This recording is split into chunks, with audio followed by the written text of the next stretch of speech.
இந்த கடலைப்பருப்பு வேர்க்கடலை வச்சு கர்நாடகா கோலாரில் ஒரு அம்சமான சட்னி செய்வாங்க. பார்த்தாலாம் தெரியாது, செஞ்சாதான் தெரியும். செஞ்சிடணுமா?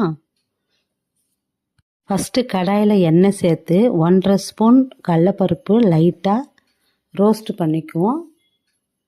2 டேபிள் ஸ்பூன் வேர்க்கடலை சேர்த்து நல்லா வதக்கி விட்டு அது அப்படியே ஒரு ஜாரில் மாற்றி வச்சிடலாம். அதே கடாயில் கொஞ்சம் பூண்டு, கட் பண்ண ஒரு தக்காளி சேர்த்து நல்லா வதக்கலாம்.